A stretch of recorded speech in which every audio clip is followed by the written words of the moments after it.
Assalamualaikum warahmatullahi wabarakatuh. Oke, siswa-siswi sekalian, ketemu lagi dengan saya NM Cikgu Channel. Pada video kali ini kita akan mempelajari tentang sistem reproduksi manusia, yaitu berupa organ atau alat reproduksi pria. Sebelum kita lanjutkan, perlu diingatkan pada siswa-siswi sekalian bahwa dalam sistem reproduksi manusia akan siswa-siswi ketemukan nanti berupa gambar-gambar, yaitu gambar organ reproduksi pria dan juga organ reproduksi wanita. Adik-adik sekalian mungkin merasa risih dan malu, tetapi apa boleh buat, karena ini bukan aksi pornografi, tapi materi yang ada pada kurikulum yang harus dipelajari dan dipahami.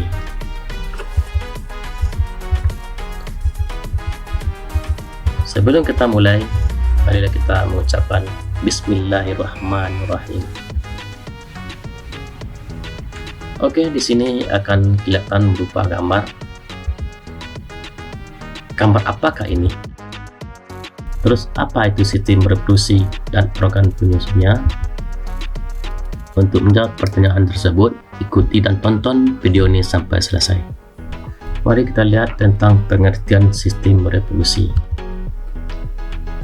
Reproduksi berasal dari kata re, sama dengan kembali, dan produksi sama dengan membuat. Reproduksi mempunyai arti suatu proses kehidupan manusia dalam menghasilkan keturunan demi kelestarian hidup. Jadi sistem reproduksi adalah suatu proses perkembangbiakan untuk menghasilkan keturunan. Sistem reproduksi manusia terbagi dua. Pertama itu organ atau alat reproduksi pria, dan kedua organ atau alat reproduksi wanita. Video kali ini kita akan membahas tentang organ atau alat reproduksi pria. Organ atau alat reproduksi pria. Organ reproduksi pria merupakan sekelompok organ yang terlibat dalam sistem reproduksi atau perkembangbiakan. Organ atau alat reproduksi pria ada dua bagian. Pertama, alat reproduksi luar atau eksternal, yaitu merupakan organ reproduksi pria bagian luar terdiri dari beberapa organ yang bisa terlihat langsung. Sedangkan yang kedua, alat reproduksi dalam, yaitu internal, merupakan organ reproduksi pria bagian dalam terdiri dari beberapa organ yang tidak bisa terlihat langsung. Mari kita lihat alat reproduksi luar, yaitu terdiri dari penis dan skrotum. Alat reproduksi dalam terdiri dari testis dan saluran reproduksi. Saluran reproduksi terdiri dari epidermis, pars deferens, saluran ejakulasi, dan uretra. Yang ketiga itu saluran kelamin yang terdiri dari vesicula seminalis. Kedua, kelenjar prostat. Yang ketiga, kelenjar bulboretra atau over. Mari kita lihat struktur atau organ alat reproduksi pria.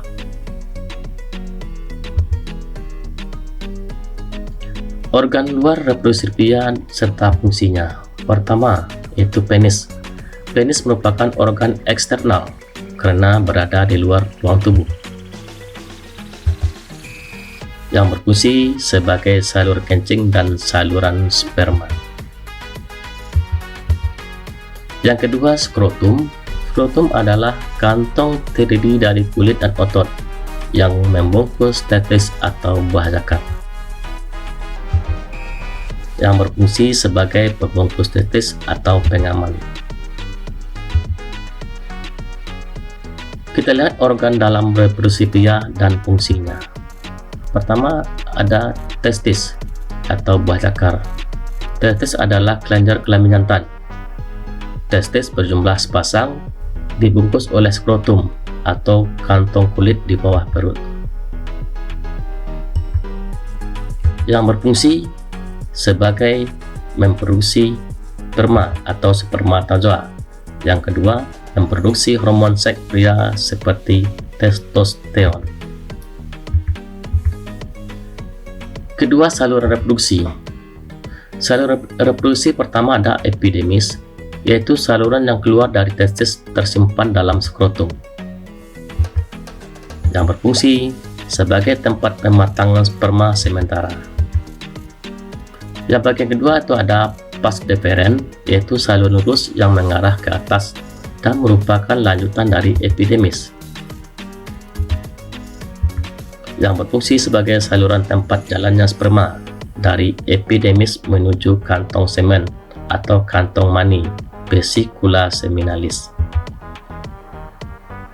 Yang ketiga itu saluran ejakulasi, saluran pendek yang menghubungkan kantong semen dengan uretra, yang berfungsi sebagai untuk tempat keluar sperma dan air mani agar masuk ke uretra.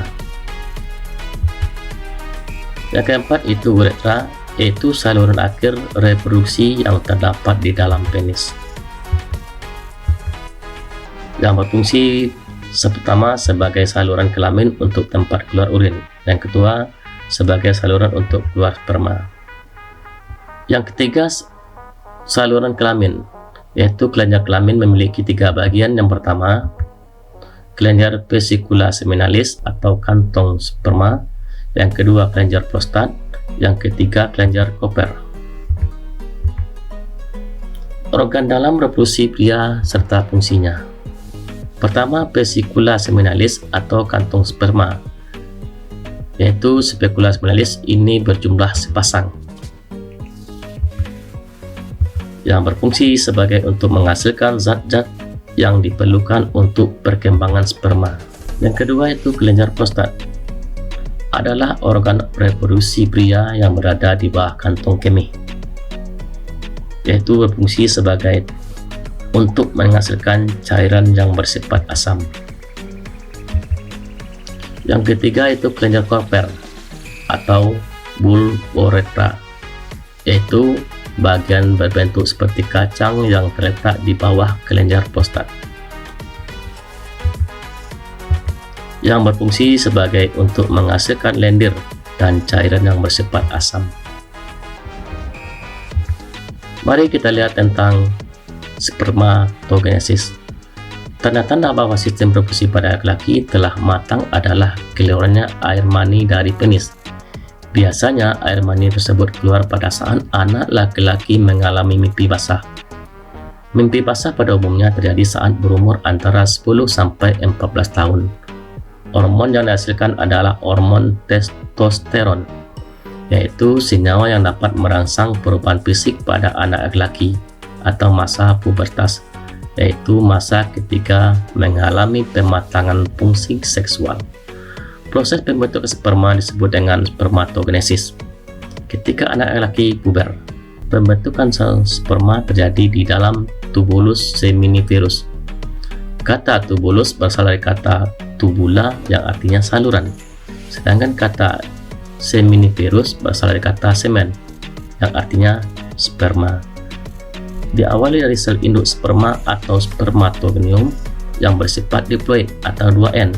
Selanjutnya sel spermatogonium mengalami pembelahan secara mitosis maupun meiosis, sehingga terbentuk sel sperma atau spermatozoa yang memiliki ekor. Sel sperma yang terbentuk tersebut bersifat haploid atau N. Itulah materi kita tentang sistem reproduksi manusia, yaitu organ atau alat reproduksi pria. Semoga bermanfaat. Kita tutup dengan bacakan Alhamdulillahirabbil alamin. Sampai jumpa dengan video berikutnya. Wassalamualaikum warahmatullahi wabarakatuh.